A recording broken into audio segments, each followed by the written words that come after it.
Hello, it's Miss Heather, piano and voice teacher here at Conservatory of the Ozarks, here today with Amber. Hello. and we're going to try some breathing exercises. So Amber's only taken a couple voice lessons, so very new to the whole concept of singing in any certain particular way. So we were just talking about how we want to breathe down into our lower lungs so that this tummy area expands as we inhale. We want to inhale with an ah vowel shape like this, rather than through our nose or sucking it in through an oo shape. So the inhale should be like nearly silent because everything is so open, like this, as opposed to where you can hear it's tight. Mm-hmm. So we don't want tension as we, it should sound like that really open kind of sound. So it's easier to see sideways. We want this to expand, and then it can contract as we let the air back out. These shoulders and the chest don't need to move. So it's not that we have to like hold them rigidly in place. It's just they don't need to move. So they just can stay where they are and just let this expand down here. And then we can exhale through an oo-shaped lip like this. Like we're trying to blow out a candle across the room. Let's try again.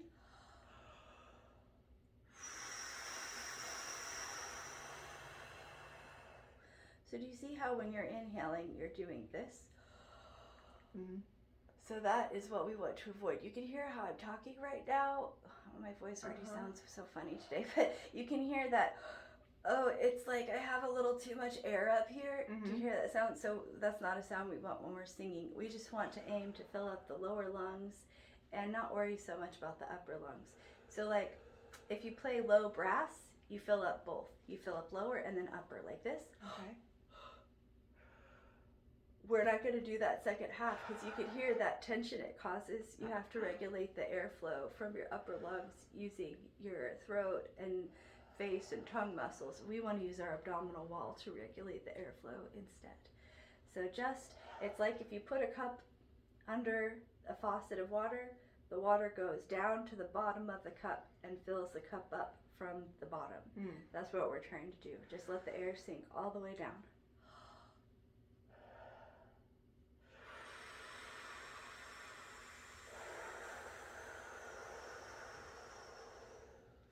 And we should feel an expansion on the sides as well.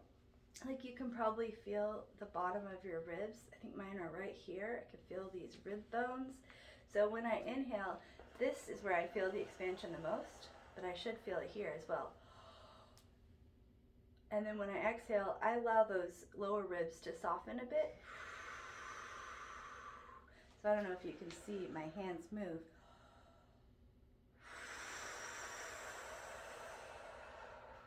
It's more subtle than in the front, but it is there. And then the place where you feel it the least, but you should still feel it some, is here in the back because our ribs go and our lungs are, taking up our whole torso, I guess. So we should feel a little expansion here.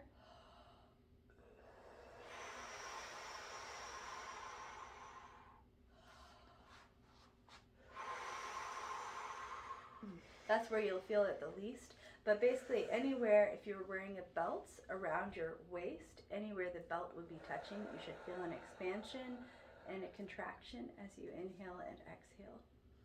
Interesting. Mm-hmm. So that exercise, like I said, is usually called the candle blow. Yes. So you can practice this in front of the mirror. Okay. You should, because you won't be able to rely on how it feels. Breathing into your chest will feel normal, Mm-hmm. and you probably don't even notice any kind of sensation or feeling when you're breathing into your chest. So you can't rely on how your body feels to notify you if you're breathing the way that we're trying to breathe right now or not. You have to use your eyes. So you also could do a lie down, and that can also help. Being on the floor can help. Okay. So, Awesome. any questions? That's it. Thank you. 2 thumbs up for breathing.